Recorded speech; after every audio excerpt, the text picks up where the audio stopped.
Hey, we're going to talk about homeschool, high school, or high school and homeschool, assuming that the internet stays connected. If we haven't met, I'm Teresa. I'm Teresa Wedrick, the certified life coach and homeschool mentor here in the Homeschool Mama Self-Care account, and I'm so glad you're here. Please put your questions, your thoughts, your ideas about high school in the comments, or whether I address them on another live. I will definitely address them at some point. I realize when someone suggested to have a conversation about high school in the homeschool years that this is a really, really big conversation point. And I don't mean like its gravitas is so big, though some people will think it is. I mean, it's just like asking you, tell me everything you know about children or parenting. It's just huge. And really, if I'm coaching a family, I would come at it from the standpoint of tell me about your child first. Tell me about your expectations of what you believe in education is. Tell me about your relationship with your child. Tell me about your child's natural interests or where they think they might be going in the next number of years. Tell me how they like to learn. Tell me what their long-term goals or dreams are, and all the things. And then we could have a conversation about where you might choose to move in an academic way, if that is your intention, or what activities you might include in your grade 9 to grade 12 classic high school years. There are so many possibilities though, so I'm not going to address this homeschool high school live toward a specific family or a specific scenario. I'll do more of a flyover, and perhaps the goal in Instagram right now is to just have more conversations about high school in homeschool years because nobody's doing it. So maybe what I'll is hopefully have internet the entire time. But so what I'll maybe do is actually schedule in maybe once a month a discussion on homeschool, high school. We'll see what happens. I'll play it by ear. But first, I just want to say thank you for the questions, for putting a few thoughts in my mind, things that I could have a conversation about. I, of course, looked over all the posts that I've written on my website. Well, this is not going to be fun. If you actually see me continuously, that would help me.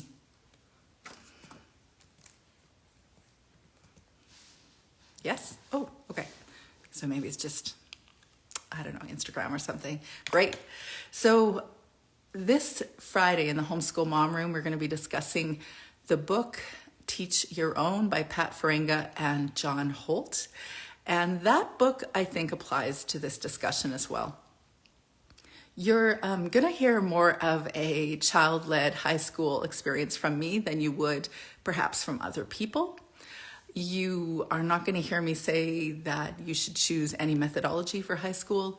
I won't be prescriptive in anything, and that is because I've learned it's just not really serving the child necessarily, and it's definitely not serving you either. So I'm not going to speak at it from one perspective or the other. Again, I'm always going to go down to the core and say, who is the child in front of you? What's their long-term goals? What are their hopes?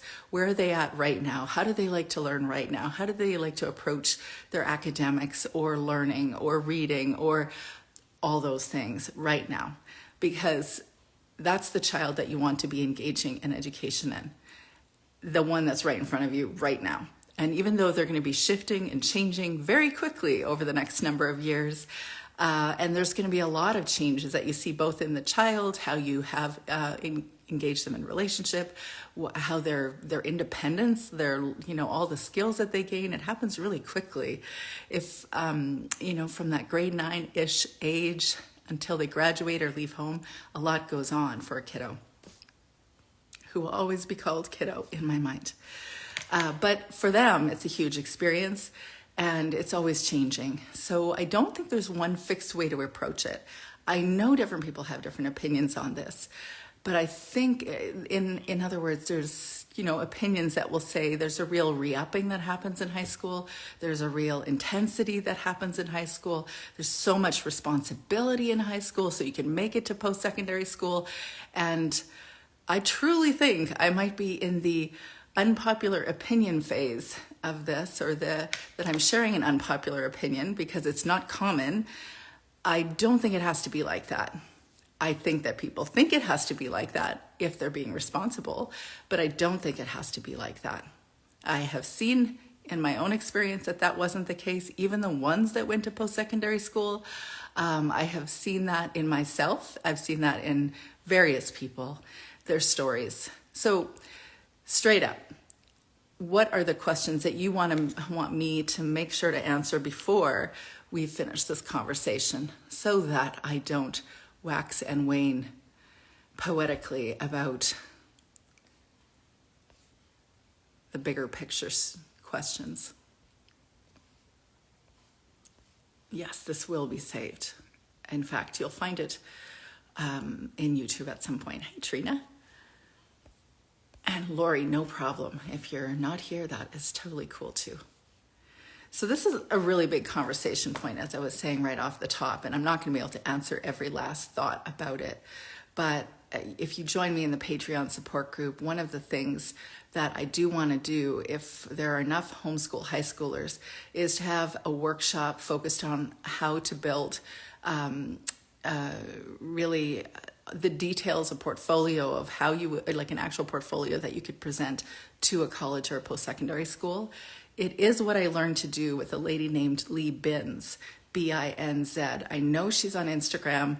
I also know that she stepped away from her work in the last 6 months, but she wrote a really interesting book that I came across in a homeschool conference back when my oldest was probably grade 7, and I was mentally prepping for, okay, what are we going to do? Homeschool high school. Should we do it? Of course we should. I'm a homeschool mom. I love homeschooling. We're going to do this homeschool thing. And now I have to know, how am I going to get my child into university without a traditional diploma, a high school diploma? So I did a lot of research with her, came to understand how I could indeed gather all the credits for each of the different expectations in whatever post-secondary school I was going to help my daughter submit her portfolio to. And I learned how to actually create enough hours in her study days in order to satisfy those credits. So it's not, my intention wasn't just to do an off-the-cuff portfolio that was like, homeschool mom classic, A+ and everything, and she did everything, and she's so amazing, she should be in Harvard and you should give her some money to go there.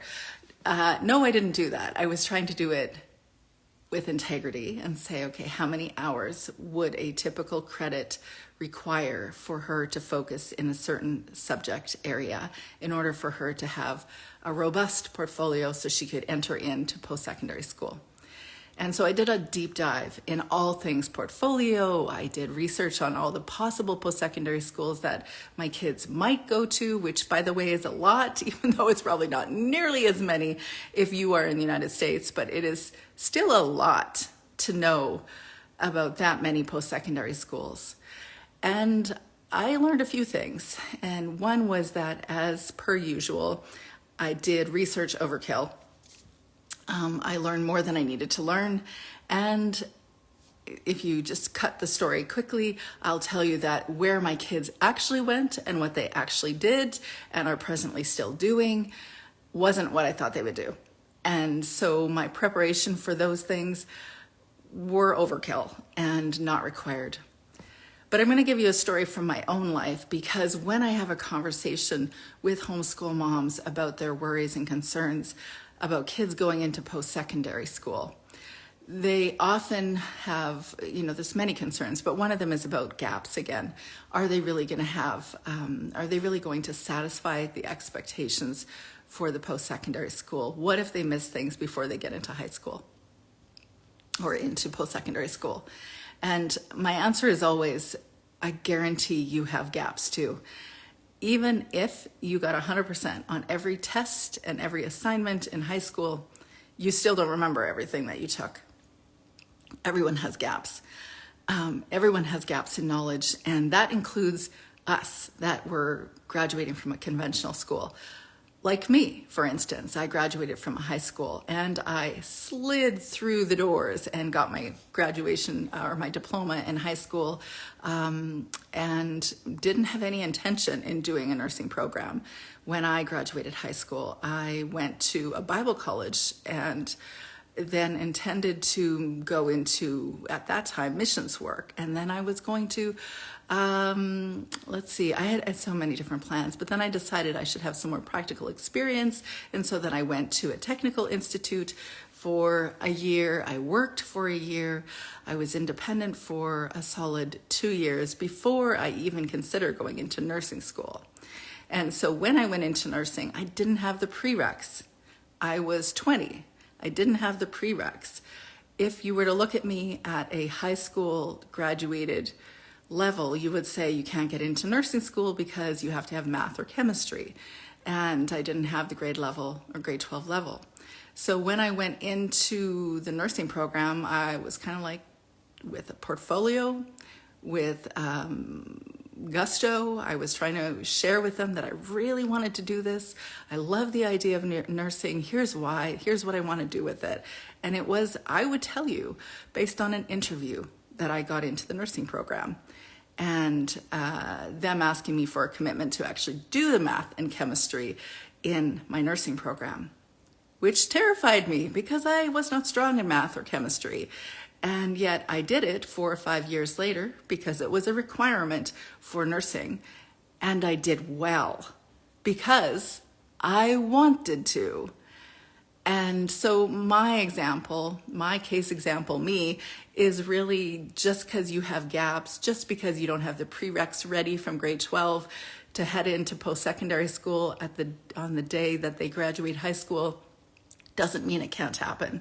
In fact, I was looking today on the UBC website that was talking about mature students. And mature students means 4 years post-academic program. So that might mean another post-secondary school, or it could mean high school. So 4 years, typically what is that? You graduate at 17 or 18, and then it's 20, then you're 20, 21, where you could start a post-secondary program. Now, I'm not suggesting that we have to go that route. Certainly not. If a child is very eager to go a traditional route and they're quite academic and interested in a certain program, they'll show you. And so part of this live today, I want to emphasize the fact that sometimes we have these ideas of what our high school students should do after they graduate. And just as you've probably been learning with your young children or younger children, that they don't always do everything that you want them to do, and they're not always focusing their lives in a way that is consistent with what you're either comfortable or familiar with. And that also is the case in a high school experience. In fact, whoever your child is when they're young, you're going to see just more of that when they're older. So whoever they were when they were younger, if they were strong-spirited and you were challenged by them and you weren't quite sure how to help them or address things, well, you're going to continue to notice that trend throughout their childhood. And it would be your sign to engage them in wherever they're at right now. So whether that is a discussion about, their academics and where they want to go, or, I'll just stop and say that. Is there any questions of what I was just sharing? Is there any observation or thoughts that you have in what I was just sharing? Yes, I'm a long way off since my oldest is 6, but the conversation of how long will we homeschool keeps coming up. As long as it serves us is always my answer. Yeah, that's a great answer, Trina. Really, I'm sure you're surprised here, but the idea of not homeschooling high school for me was inconceivable. I could see the benefits. Before, 2 years before we were actually homeschooling, I was convinced this was the right path. And the only reason I didn't jump right into it at the time was because I knew we were moving and I thought it would be too big of a shift for my kids, which I was probably right. I also thought I was about to have a baby and it would be too overwhelming, which is probably true, but in some ways it was overwhelming to have to wake up my baby to go pick up my kids in school. And so having babies is a lot, period. So I was ready to homeschool all the way through. I remember a cafe cashier asking my second daughter, "How long will your mom homeschool you?" And she said, "Well, I don't think she'll homeschool college." I laughed because she meant it, and the cashier was surprised. Yes, indeed. She was not thinking that she would be homeschooling college either, or homeschooling her through college either. But no, I didn't. Having said that, I have actually edited an awful lot of English papers over the years. So no, officially you can't say that I've homeschooled them through college. But I really thought that I was going to homeschool all the way through every child. And I've spent a lot of time in the last 6-9 months thinking about this conversation about how long are you going to homeschool your kids? Just as I don't think we should be holding to a specific methodology for our homeschools, because the goal of our home education is not to uphold the Charlotte Mason philosophy, although I love it, or uphold unschooling philosophy, although I also love it, or all the philosophies that have beautiful things about each of them. I don't think that we should be trying to uphold a homeschool, I don't think we should be trying to uphold homeschool in high school either, for the sake of it. Now, before you jump off and say, "Well, now I know that I don't see things the same way as her," that's fine. You can jump off, but also consider this. Ultimately, the goal of the education is for the child in front of us, and there's usually more going on than just a discussion on, is this environment the best environment for a child in high school? Yes, of course, being with your parents and in family is always a beautiful idea. But as I've experienced, sometimes, as one of my kids said, and this isn't her exact words, but she said something like, "I know that you believe that homeschooling is the best thing for us, but I'm not sure that I understand what you believe." Now, the same child had said to me when she was in high school about 3 months, she said, "Thank you so much for homeschooling me through junior high, because it would have been really hard for me to do that. And high school isn't what I thought it was. It's not as exciting as I thought it was." And to make a long story really short, within a number of months, she decided that as quickly as she was into high school, she wanted to get out of high school. So she finished 2 years, or the 3 expected years, in 2 years, because she was determined to let that one go too, or to move past that and be independent again. So, but that's one kiddo. And, my second kiddo had said to me, "I want you to know I'm homeschooling because this makes sense for me. It seems to fit how I can see my future going." And so she said, "I'm not doing it because you love homeschooling, Mom. I'm doing it because I know that this is the best thing for me." And my point in that is that there is a certain age where you begin to notice that your child individuates or becomes themselves in a different way. They come from this little girl or little boy who's always following around their mom or just playing and just, being childlike, and they begin to ask questions about what matters to them, and they want to be separate, and they want to be different, and they want to be unique, and it is just as it should be. That is a rite of passage for every human on this planet, is to become your own person. And that sometimes means that they question the things that we assume are the best things for them. And it is very challenging to enter that phase of parenting, or at least it was for me. and recognize that, but wait, I'm doing all the things because I love you and I want to give you the very best. And this is what I understand to be the best thing ever. And then they're like, yeah, but I want to experience life outside the four walls of my homeschool or my family. And I want to know things beyond what are inside of here. And sometimes that means that they move into a different phase of their lives, which might mean they're not homeschooling high school.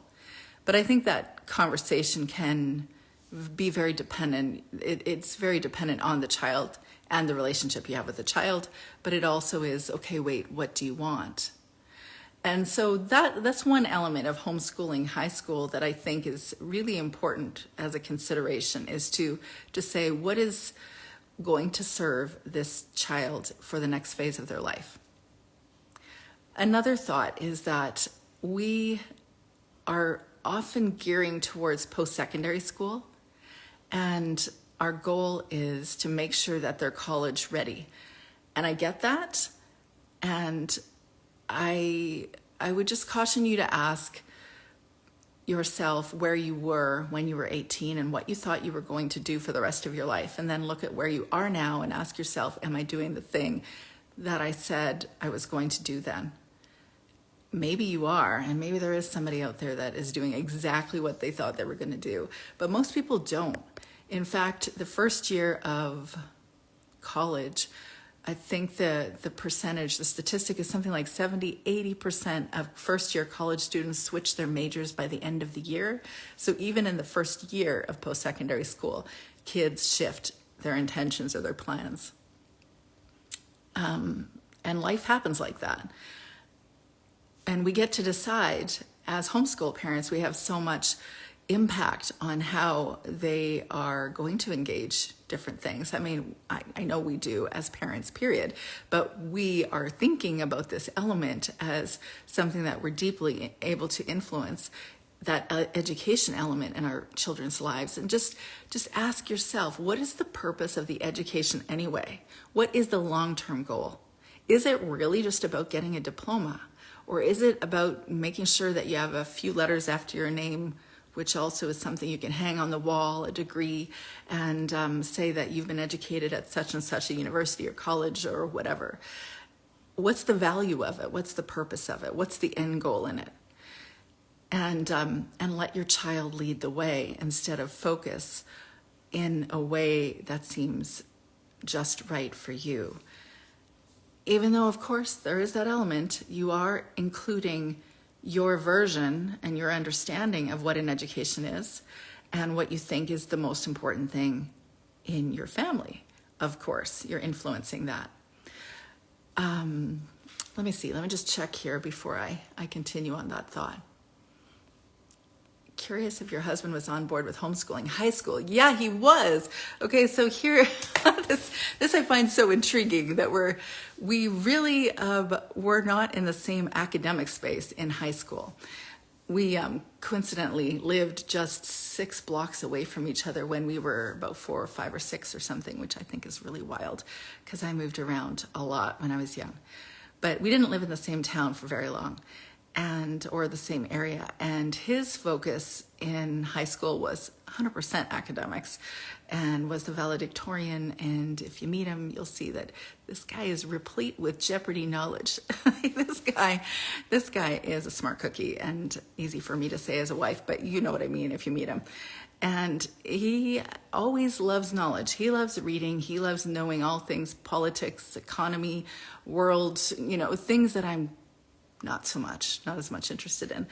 And he's just a smart cookie who loved doing his to pharmacy school and then went into medicine, also not in a conventional way. But so he absolutely is appreciative of the things that he learned when he wasn't in school. And he will share with you that he learned an awful lot outside of school. And there were some times he had inspirational teachers and experiences, but mostly they weren't. And even there were times where he knew there were certain things like actual historical dates and times and events happening that were being taught in class that weren't consistent with what he'd read. And he had many experiences that felt like it was really missing the boat.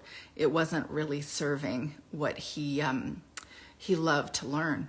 And so, yeah, he was completely on board with the idea of homeschooling high school, really just following the kids' path to wherever they would go. So when it comes to academics and actually how to do a lot of the things, I would say take your kids' lead, because, one of my kiddos did apologia classes, and they are amazing science-based classes that help kids do a lot of lab type work that I have not seen that frequently done inside the homeschool, or inside the high schools, I should say. The number of labs that I've seen my high school homeschooled kids, no, let me say that differently, my non-homeschool high school kids do in their science classes is minimal compared to what these apologia programs offer kids. And it was robust science education, physics and chemistry and biology and various other things. But there was only one of my 4 kids who would have loved that level of academics, and the other ones would have withered and not appreciated it, would have resented me forcing something like that on them. And frankly, I don't think would have gained that much from the work. It was a hearty amount of work, and this particular child was, until 6 months before she graduated, expecting to go into a sciences program. And we were prepping her for that in the homeschool high school realm, and not have a diploma, not have the conventional route, but actually enter into a science program based on, as I was saying earlier, the credits that she'd be working toward in all the various subject areas that were required or expected for post-secondary entry. And yet she still, 6 months prior to graduating, decided she doesn't want to do sciences. She wants to go into ballet. So, this is my experience with high school students. There was a mom not very long ago that had asked me how I should help her child prep for a certain program in high school, and or in post-secondary school. And I asked, how old is this child? And she said, well, she's 6. And I'm like, girl, you got so much time. And I mean that. You have so much time, because the kiddos that you think that are least likely to go to a post-secondary school probably are going to go get their PhDs, maybe. Or there's also the kiddos that you're like, they will absolutely go post-secondary school. They don't. And you know what? I'm going to say this too. Nobody needs to go to post-secondary school unless you have a very specific intent. Not so popular opinion, I don't know. What does the homeschool community think? We all want our kids to be successful, but what does that mean? Does that mean they have to go to post-secondary school? If you want to become a physician, you're going to have to go to post-secondary school. Or if you want to become a nurse, you're going to have to go to post-secondary school. Or a teacher. If you want to be a teacher within the school system, you're going to have to go to post-secondary school. There are certain things that are required, but is it required for our kids to go down each of those professional paths in order to have a successful life? And to that I say, heck to the no. It's not required. It might be something that they want. It might be a goal that they're trying to pursue for various reasons, but it's not something that makes a successful life, not in my opinion. But it would serve anyone listening or watching to really ask yourself, what does success look like for me in my homeschool? What is my long-term goal toward my child? Because then you'll know that you're hitting it, that you are actually walking towards that direction. Does anyone else have any other questions? Because as I can see, at 1:46, I have another commitment as well. I know there was a question about a specific question based in Canada about second language learning, and if as high school students it's a requirement for all high school students to submit applications to a post-secondary school with credits toward another language, a second language. And the answer is totally depends on the post-secondary school that you're submitting application to. And if I know the person that is asking that question, I think her discussion was around TRU, which is a BC university, and I don't think that that is a requirement in TRU.